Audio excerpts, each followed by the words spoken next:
The broadcast is now starting. All attendees are in listen-only mode. Good afternoon and welcome to the American Academy of Home Care Physicians webinar on HIPAA Basics and Update. I'm Gary Swartz, and again wanted to welcome you to this afternoon. The webinar will be recorded, is being recorded. Materials will be posted, and the reference materials will be posted and available next week. With some exceptions, we'll try to get the sample agreements that I'll mention in a few minutes available to you over the weekend.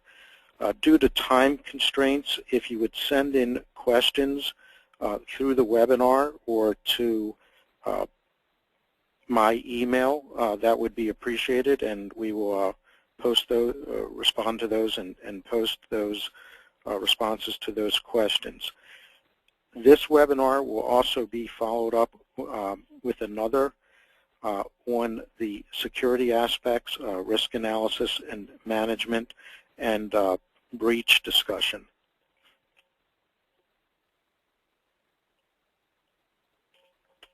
This afternoon we want to touch on some HIPAA privacy basics, mention notice of privacy practices, sample business associates agreement, and again we will post these materials so that you have those available for your use. Mention the omnibus final rule changes that are now effective, and then provide some compliance and encryption references I think that you'll find highly effective for your use. The legal background to HIPAA began with the Health Insurance Portability and Accountability Act of 1996, followed up by provisions in the HITECH Act that was part of the American Recovery and Reinvestment Act of 2009. Additional modifications to HIPAA were in the Patient Protection and Affordable Care Act of 2010, and then finally now updated and finalized with the omnibus rule of the spring, made effective September 23.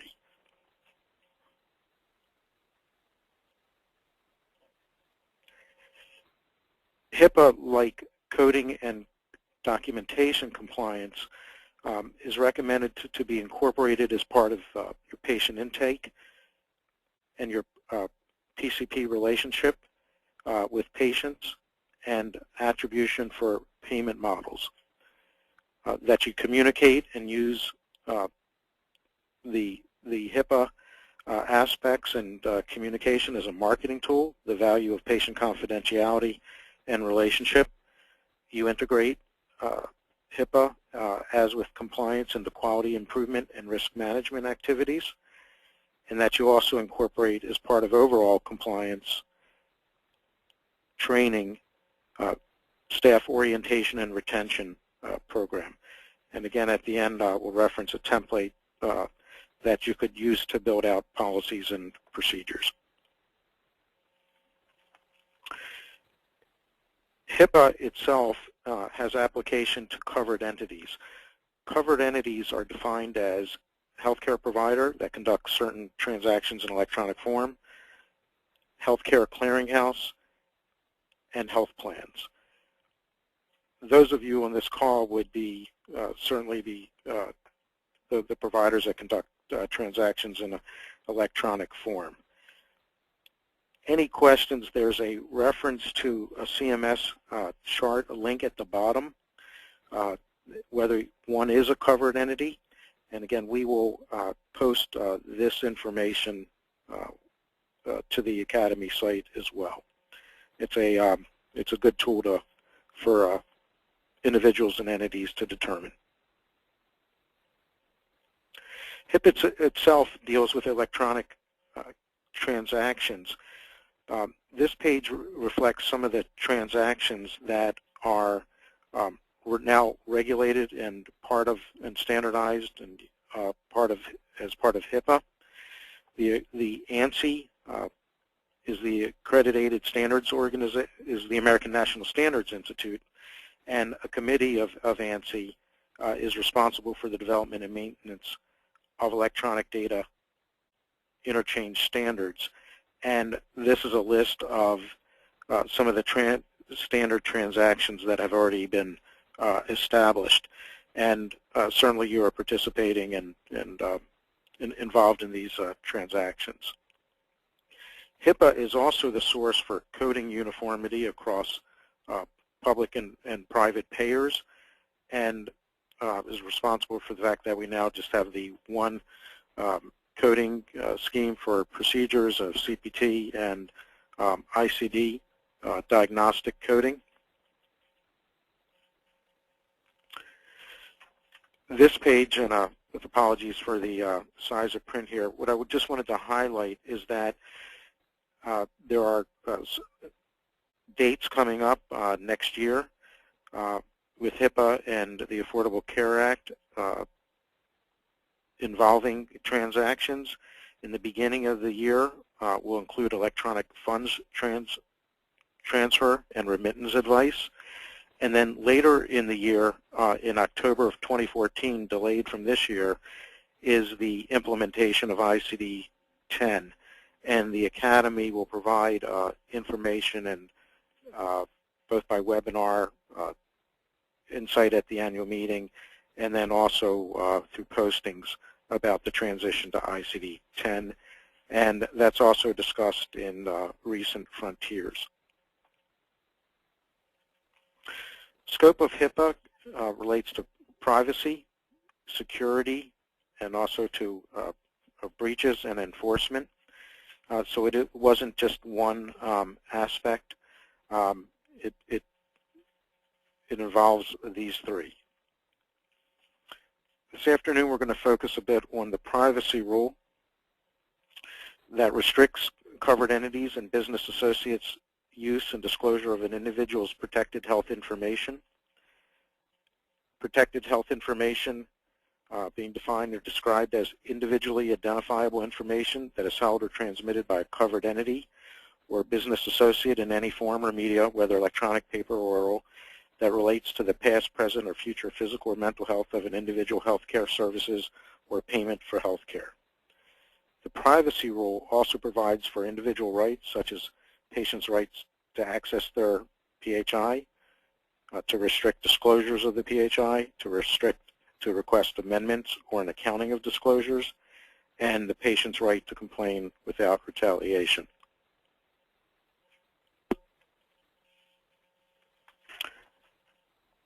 The privacy rule protects all individually identifiable health information. And again, this is another just presentation of that information. And at the bottom that you see that may identify the individual or for which there's a reasonable basis to believe it can be used to identify the individual. And such information includes many common identifiers, which we'll mention in a moment: name, address, birth date, social security number, etc.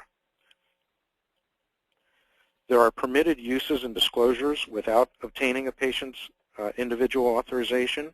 That can be to the individual themselves. For treatment, payment, and healthcare operations, and collectively these are known as TPO, and the opportunity of the patient to agree or object.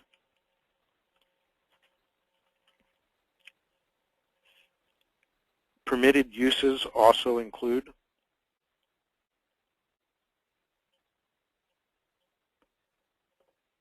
those that are incident to an otherwise permitted use and disclosure.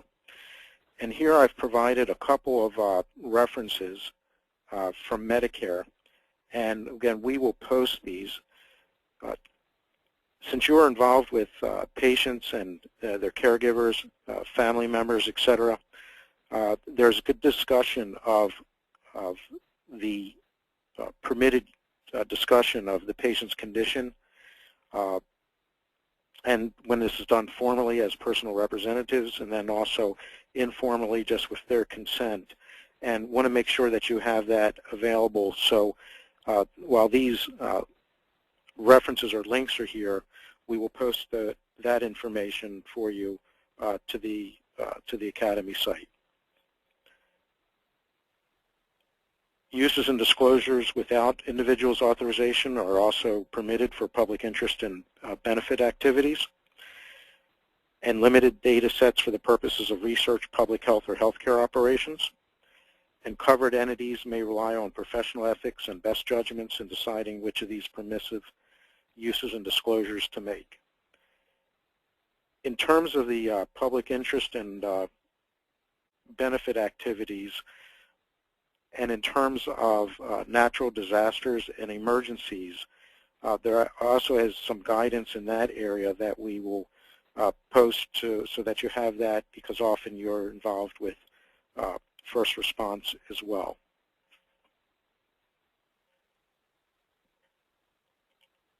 So that discusses, those slides discuss what is PHI, or individually identifiable health information.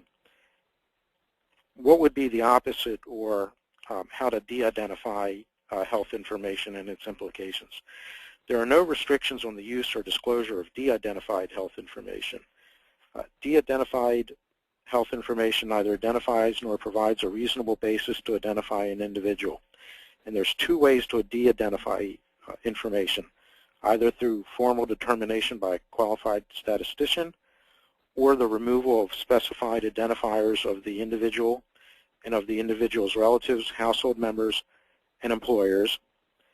And that's adequate if you or in your practice have no actual knowledge that the remaining information could be used to identify the individual. Guidance on how to de-identify PHI is provided in this Department of Health and Human Services Office for Civil Rights guidance. That's here, again, referenced here, and we will also post to the site and to those methods.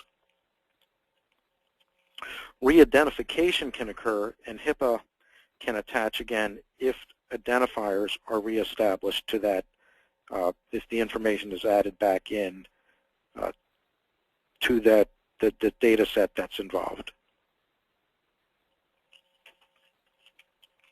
The specifics of removal of specified identifiers, and there are 18, are listed here. And without going through the 18, that you'll have them here, and they'll be posted. And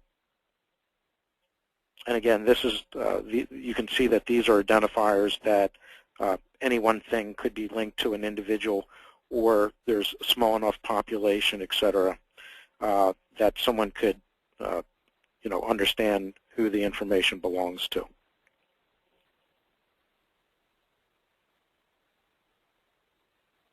And here's the other group of from the 18 identifiers that would have to be removed to de-identify, properly de-identify PHI.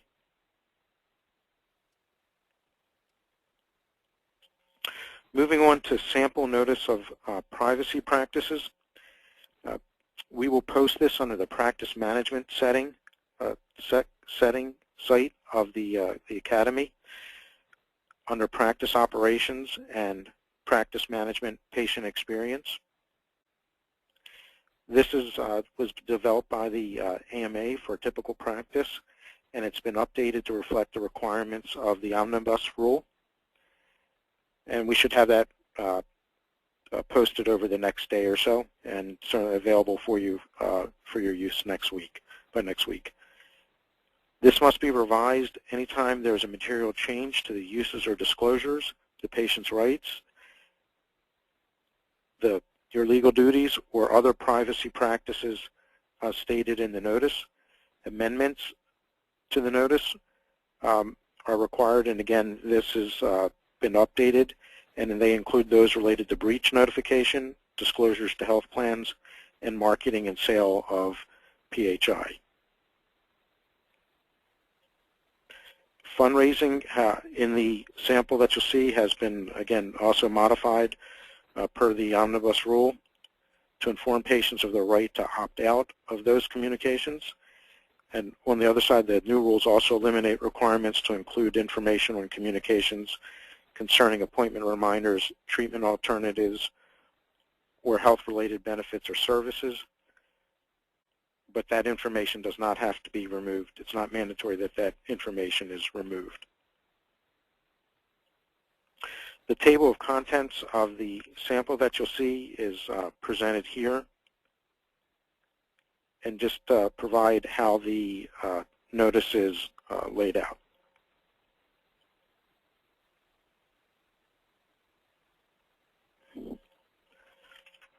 Moving on to business associates and the business associate definition. It's a person or organization other than a member of a covered entity's workforce that performs certain functions or activities on behalf of or provides certain services to a covered entity that involve the use or disclosure of individually identifiable health information. Business associate functions or activities include claims processing, data analysis, utilization review, billing and collections of the revenue cycle. And many of you on this call today, some of you may perform your own billing and collection, but others have organizations that are engaged to do this as vendors or business partners, and you would have business associate agreements with them. The definition also applies to services provided that include legal, actuarial, accounting, consulting, data aggregation, management, administrative, accreditation, or financial services. Again, where the use or disclosure of individually identifiable health information would occur. If you have a consultant working with you, working with a health plan, or doing any negotiation, financial planners who are discussing aspects of the practice or development that may involve PHI, then you would want a business associate agreement with them to be in place. And a covered entity can be the business associate of another covered entity.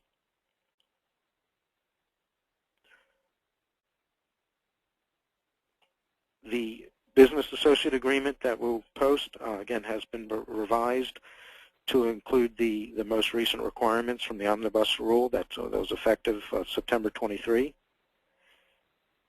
And you have until September 23 of 14 to bring your business associate agreements into conformance with the new rules.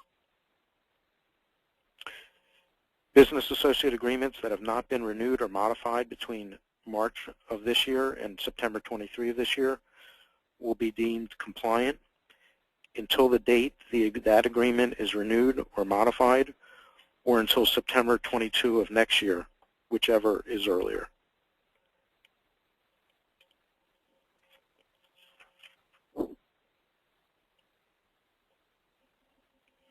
Again, we'll be posting this agreement as with the notice of privacy practices, and a couple of provisions that I've pulled out that the contractor agrees to comply with its obligations as a business associate and acknowledges that it is subject to and agrees to comply with HIPAA and all applicable guidance and regulations issued by the Secretary of DHHS to implement HIPAA and all other applicable law, and that the business associate would establish appropriate safeguards. The contractor shall implement administrative, physical, and technical safeguards that reasonably and appropriately protect the confidentiality, integrity, and availability of electronic PHI that it creates, receives, maintains, or transmits on behalf of the practice as required by the security rule. Essentially, the business associates are in the downstream or relationships are now subject to the same requirements and expectations as the covered entity as you are.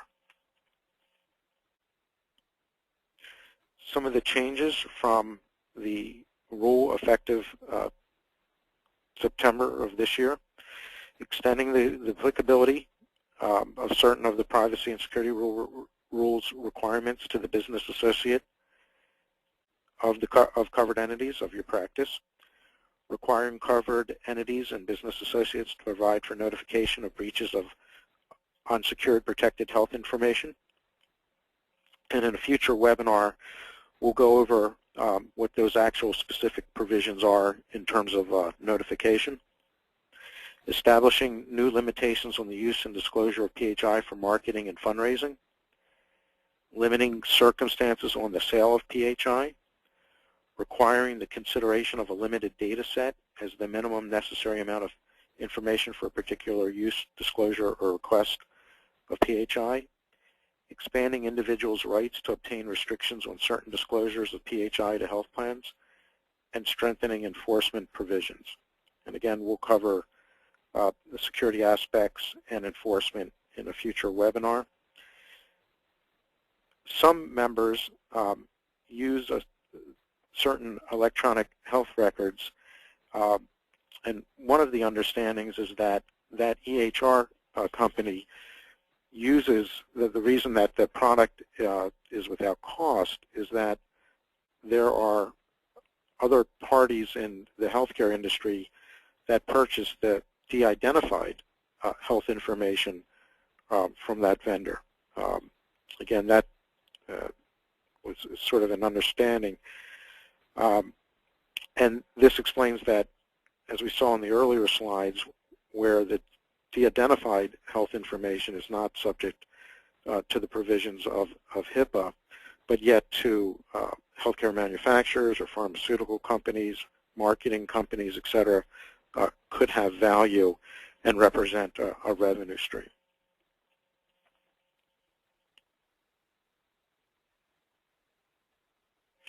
Privacy resources that will be posted on the Academy site are listed here. The privacy rules, privacy legislation, and privacy and security requirements. And again, some of the other resources that have been mentioned on the previous slides. Security aspects of HIPAA, and this will be gone into additional detail with particular reference to the mobile practice and the risk analysis and risk management activities and safeguards to be put into place during the future webinar. Requires protection of the security of patients' electronic medical information through the use of procedures and mechanisms that protect the confidentiality, integrity, and availability of information. It's described in 3 ways. There are standards, administrative standards, physical standards, and technical standards, or safeguards that will protect electronic health information that the provider collects, maintains, uses, and transmits. And each of these 3 areas has standards underneath that are both, some are required and others are what's called addressable. The documentation or the compliance of review and analysis of those standards needs to be maintained for 6 years. And again, that one conducts a risk analysis and comes up with risk management approaches. And we will review that in detail. The enforcement of HIPAA, the privacy aspects are enforced by the Office of Civil Rights of the Department of Health and Human Services, and Medicare is responsible for the security aspects. This comes into play if there's no correction of an issue within 30 days. There are civil penalties and criminal penalties available for enforcement. The OIG is now starting to look into aspects of HIPAA itself. This also comes into play when there's knowingly obtain or disclose individually identifiable health information. Please know that HIPAA was developed on the federal level to provide a federal level of privacy and security, and that states may have their own provisions, similar in the compliance area and fraud and abuse area, that may go beyond what is in place on the federal level. On the other hand, unlike some compliance and key TAM aspects of fraud and abuse, there's no private cause of action yet established with HIPAA.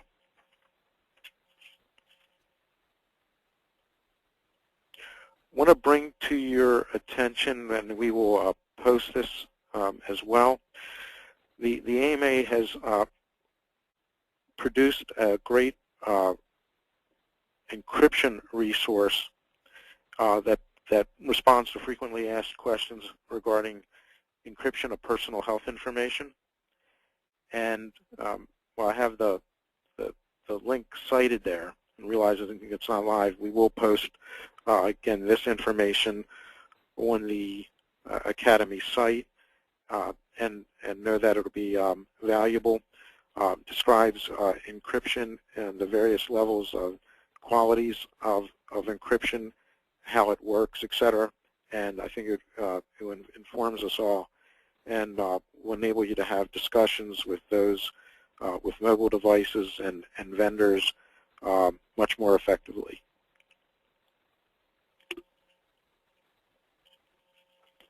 And then finally, I want to mention an overarching resource that I highly recommend.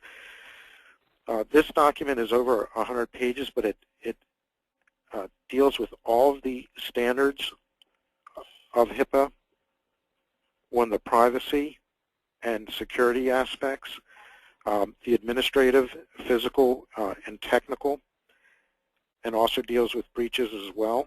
It walks through this. It provides an overview again of the transmission of electronic health information, and then walks through each of these standards and provides questions to ask as a tool, and also can form the basis of your own policies and procedures as you review each of these standards that are required under the risk analysis of HIPAA. And it will, again, will form a great basis for you to establish policies and procedures, and to review your own practice procedures and document those as well to form the basis of your practice protection. This also goes into the business continuity aspects, and having protections in place if something occurs from a technical standpoint in terms of the availability of your data and its storage wherever you are, from a business continuity and a medical records perspective. And this is, again, an overarching document, and while each element may or may not be in place in your specific practice due to scale, I think you'll find it valuable, and again, it can be used as a template for your use and for your growth as a practice. And with that, would appreciate if you would send in questions on this material. And again, we will use some of the referenced materials and the requirements of the security provisions of HIPAA, and breach and notification and enforcement, and discuss those in a future webinar with application to the mobile practice. And I want to thank you for joining us this afternoon, and thanks for sending in those questions and for your involvement with the Academy.